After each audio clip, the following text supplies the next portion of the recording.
Protect your mind from negativity. Apply these strategies to overcome it. Negativity does not always enter like a storm. Sometimes it enters like a whisper, a thought, a memory, a comparison, a comment someone made years ago that still lives in your head like unpaid rent. And slowly, without your permission, it begins to stain everything: your confidence, your energy, your relationships, your faith in your own future. That is how negativity works. It does not merely visit the mind, it tries to settle there.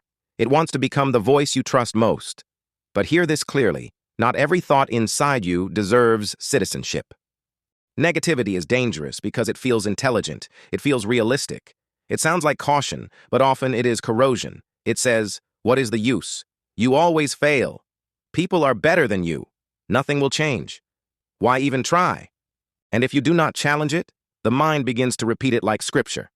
That is when a bad mood becomes a bad lens. Then a bad lens becomes a bad life. So how do you overcome it?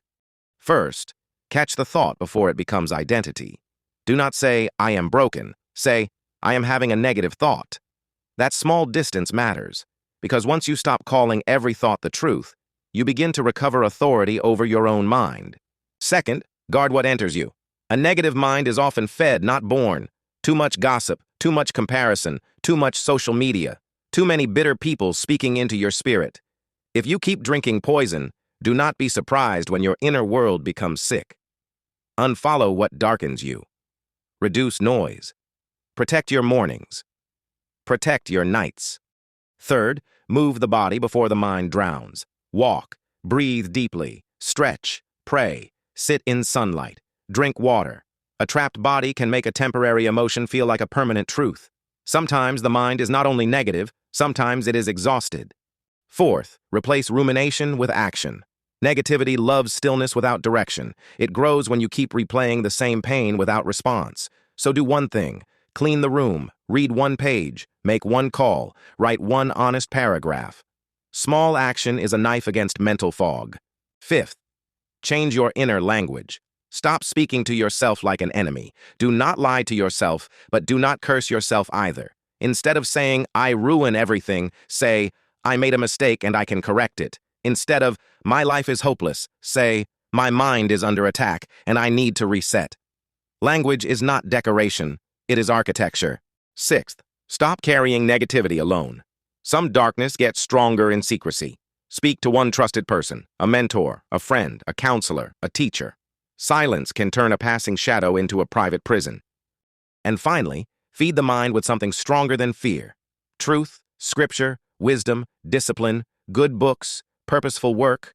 The mind cannot stay clean by accident. It must be cultivated like a sacred garden. Because negativity is not defeated by wishing it away. It is defeated by refusing to cooperate with it. Marcus Aurelius said, "You have power over your mind, not outside events."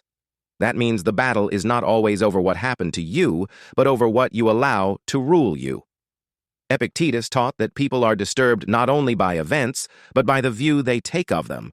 That is why changing the inner interpretation is not weakness, it is power. A house with open doors cannot complain when dust becomes its furniture.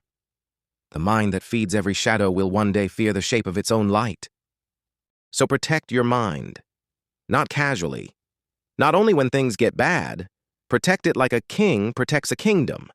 Because once negativity becomes your inner narrator, it can talk you out of courage, sabotage your discipline, poison your relationships, and make you doubt a future that is still possible. Do not let that happen. Interrupt the thought. Change the environment. Move the body. Do the next small action. Speak with truth. Seek help when needed. And remember, the goal is not to become a person who never feels darkness. The goal is to become a person who no longer bows to it. Because the strongest human being is not the one who never hears negative voices. It is the one who hears them, rejects their throne, and keeps walking anyway. That is power. That is freedom. That is how you take your mind back. Like, share, and subscribe to The Winning Mind if this message spoke to your soul.